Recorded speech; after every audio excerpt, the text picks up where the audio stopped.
छत्तीसगढ़ सरकार महतारी वंदन योजना के बाद महतारी सदन बनाने जा रही है। सरकार की इस अच्छी योजना के तहत गांव में महिलाओं की बेहतरी के लिए भवन बनेंगे, जहां उनको आत्मनिर्भर बनाने की कई योजनाएं चलाई जाएंगी। मगर शुरू होने से पहले ये योजना विवादों में आ गई है। विपक्ष इस योजना को लागू करने में भेदभाव करने का आरोप लगाया है। क्या है पूरा विवाद, इस रिपोर्ट में देखिए। सभी जनप्रतिनिधियों के बीच में ये विषय आता रहा है और इसलिए इसको प्रारंभ किया गया है। पंचायती करना उचित नहीं है गृह मंत्री जी को। कटघोरा में मेरी बात सुनिए।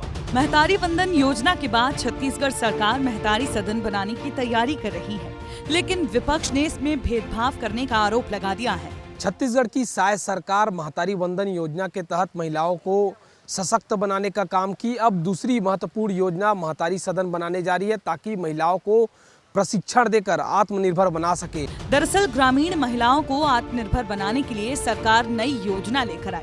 स्व सहायता समूह से जुड़ी महिलाओं के लिए एक जगह उपलब्ध कराने के मकसद से ग्राम पंचायतों में सदन बनाए जा रहे हैं। 194 ग्राम पंचायतों की स्वीकृति मिल चुकी है, लेकिन इनमें से महज 5 सदन कांग्रेस विधायकों के क्षेत्र में आते हैं। इसी बात को लेकर छत्तीसगढ़ विधानसभा में नेता प्रतिपक्ष चरणदास महंत और डिप्टी सीएम विजय शर्मा के बीच बहसबाजी हुई। आप चयन किस हिसाब से कर रहे हो, निविदा कैसे दे रहे हो? गांव में महिलाओं के स्व सहायता समूहों के विभिन्न क्रियाकलापों के लिए स्थान उनको उपलब्ध नहीं हो पाता है। ऐसे सभी जनप्रतिनिधियों के बीच में ये विषय आता रहा है और इसलिए इसको प्रारंभ किया गया है। पंचायती करना उचित नहीं है गृह मंत्री जी को, तो मुझे आप साफ साफ बता दीजिए गृह मंत्री की भाषा में कि क्या इसका चयन सैटेलाइट के माध्यम से हुआ है या राजनीतिक दृष्टिकोण रखा है? शक्ति में एक भी नहीं बना है। लैलुंगा में स्वीकृत हुआ है, धर्मजयगढ़ में स्वीकृत हुआ है, रामपुर में स्वीकृत हुआ है, कटघोरा में स्वीकृत हुआ है।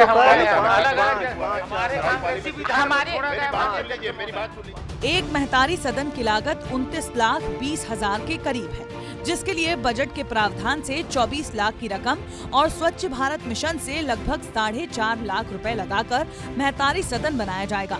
लेकिन 194 सदन में से मात्र 5 सदन कांग्रेस विधायकों के क्षेत्र में पड़ने से सरकार पर भेदभाव का आरोप लगने लगा है। मगर दुख की बात यह है कि सिर्फ पाँच महतारी सदन कांग्रेस के विधायकों के यहाँ है और 4 महतारी सदन गोड़वाना के विधायक के यहाँ है।